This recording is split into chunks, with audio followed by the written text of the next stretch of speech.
Hey, what's up TCM? Today we are going to be going over our front flips because somebody in our comment section was like, hey, can you do a front flip tutorial? And my first thought was like, don't we already have one?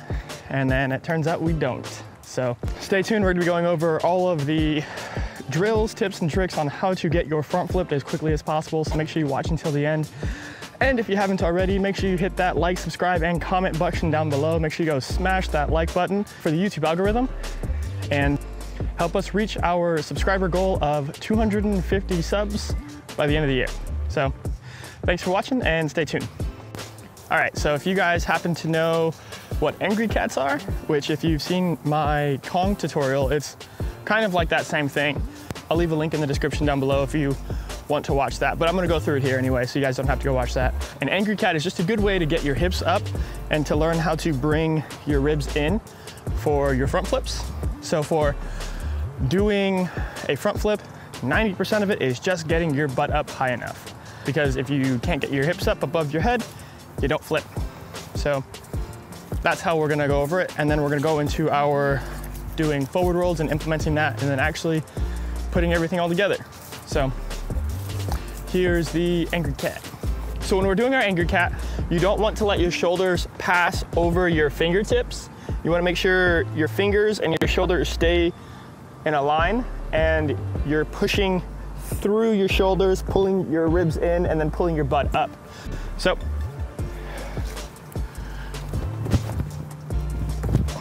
that's our angry cat. And now what I don't want to see, this would be the incorrect version of it, is that. So if you see, my shoulders started coming way over my fingertips and my hips stopped rising. Now the reason that we don't want this is because when you actually do your front flip, the more your shoulders start to travel forward, that means the further your butt has to also travel forward to get over your head. If you can figure out how to block properly in your angry cat, that's gonna help your front flip block properly as well. Now from there, the next step, you could take this same bench and just go over a corner and you can work on your forward rolls. And if you don't necessarily want to do a forward roll, you are also welcome to shoulder roll. The reason I say a forward roll though, is because it's a front flip. So forward roll is gonna be a little bit better. But you're going to take the corner and you're going to just do a small forward roll over the whole thing.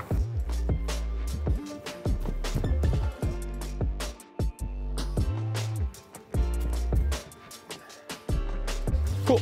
So from there, if you have a sand pit or a trampoline or a bed that you, like a spare bed that you can just jump onto, all of that is fine and will work. Otherwise, if you have some nice soft grass, is what I have, is what I'm gonna use. You can front flip off the bench if you feel comfortable with that, or you can stay a little bit lower to the floor, so if you fall, it doesn't hurt as bad. Keep in mind, if you do go off the bench, it's gonna be a bit easier because you're gonna be higher up, so you're gonna have more time to flip. Let's get into our takeoff. The takeoff for the front flip is going to be a punch front, and we're also going to step into a gather step front and going into the slight variations of both and the purposes of both. So the difference being between a punch front and a gather step front, and it's the same thing as in my side flip tutorial. So if you haven't seen my side flip tutorial, I'll leave a link in the description down below for that for you guys. A punch would be taking off of one, taking off of both, like that. And then a gather step is similar, but the slight difference being is once instead of one jumping to both, it's gonna be one stepping to the other and then stepping in to match. So it's kind of like just stepping your feet together versus both feet at the same time. So this is what the gather step looks like. Now, the purpose of the punch front to the gather step would be the punch front is more of a traditional gymnast way and is great for spring floor. A gather step is great for outside and concrete because it's less impact on takeoff. So you're saving your knees and your lower back and your ankles for future front flips. So here's a demonstration of a punch front.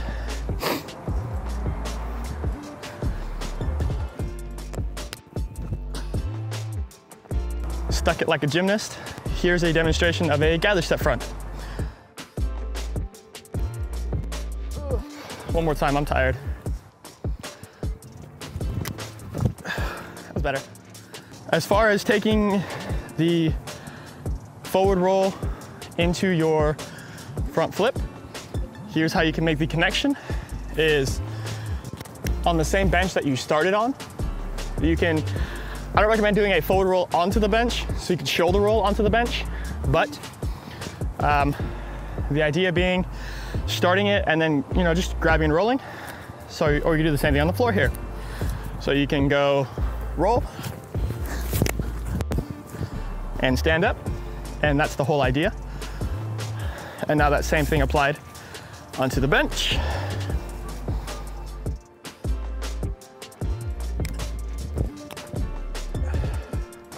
Just like you would everywhere else. A couple of things to be aware of for your front flip is if you happen to fall, you may hit your face on your knees. And I know you're like, how does that work? It's because, so you're probably gonna land something like this. And if you hit forward, your face could come forward and you could like hit your eyes, your nose, your mouth, and it's not. So just be aware of that. If you would like, you can do what's called a cowboy tuck. And you pull your knees out to the side a little bit to your shoulders. And this way, even if you do land like this, there's nothing to hit your face on. Just like I've said in a few of the other tutorials, it doesn't matter what you do with your arms. There are people who do Russian front flips and they drive their arms behind them like this. There are people who do a circle and double uppercut, which is my favorite.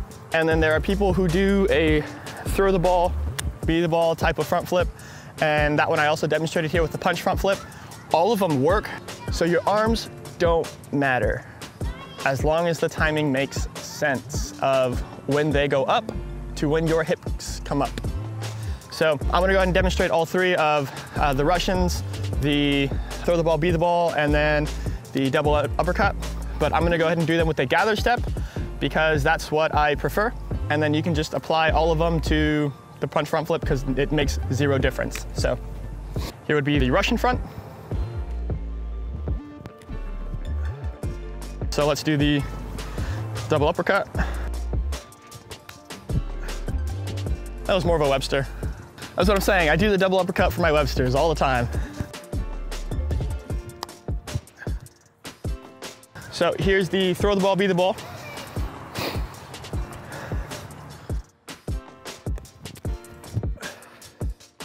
Now the reason this really doesn't matter is because it's the timing of the hips that matter. And the ribs coming in and hollowing out, which is what matters. You could even, I'll do a front flip with my hands in my pockets just to make the point.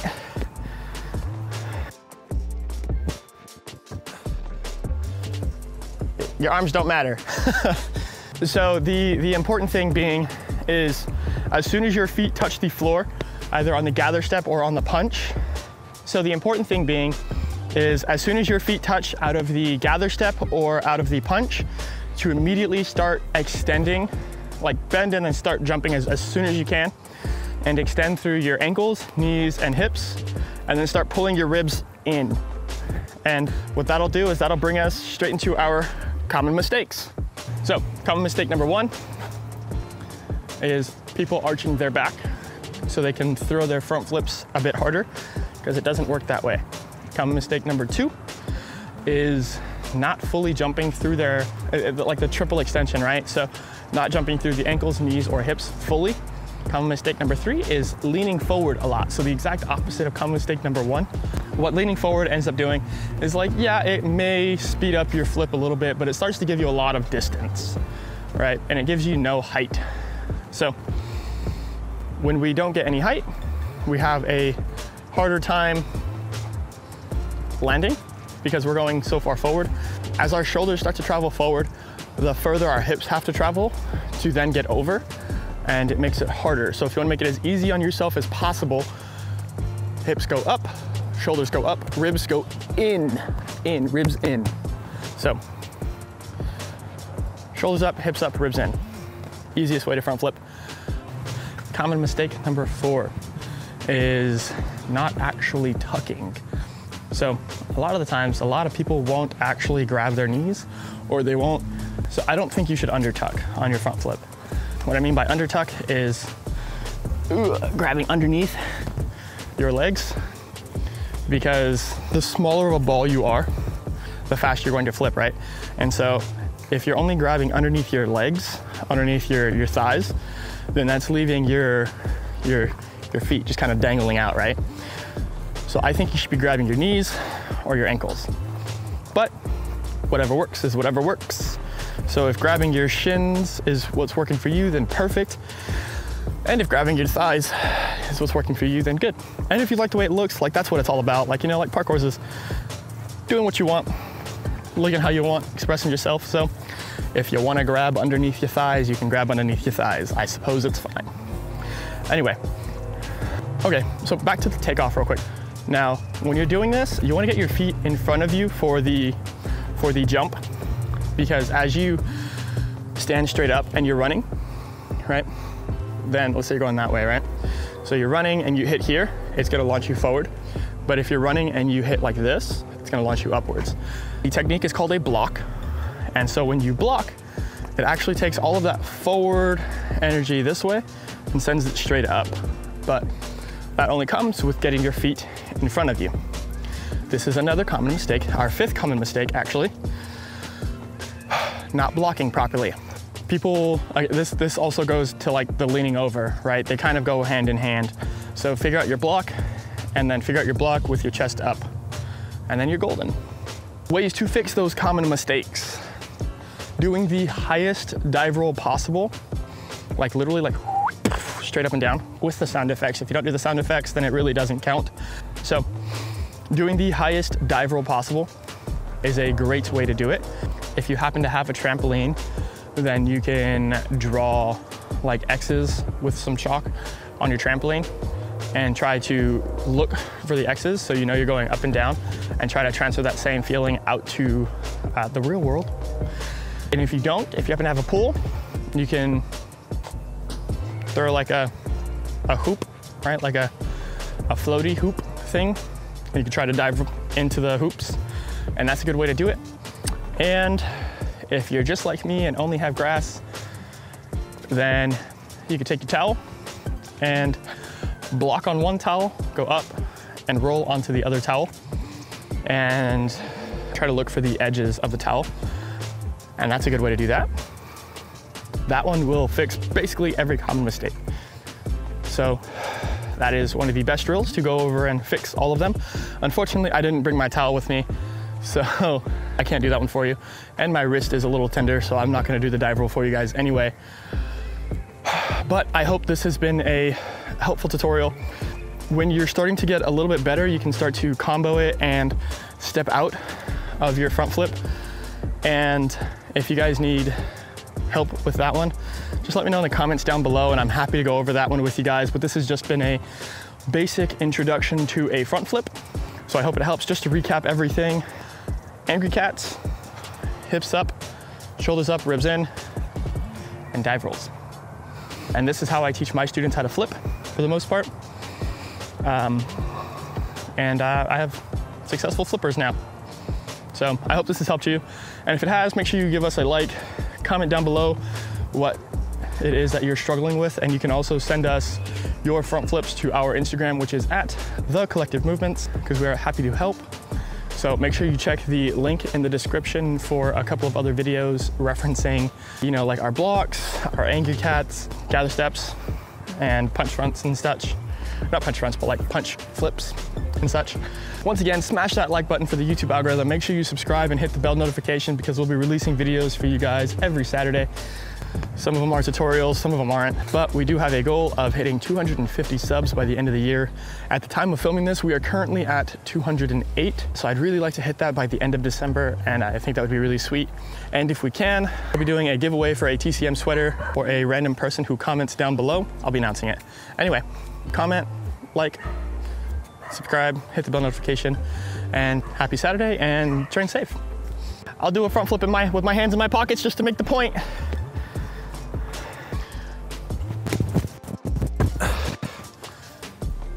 Your arms don't matter.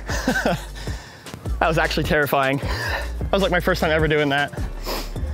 This is not practice.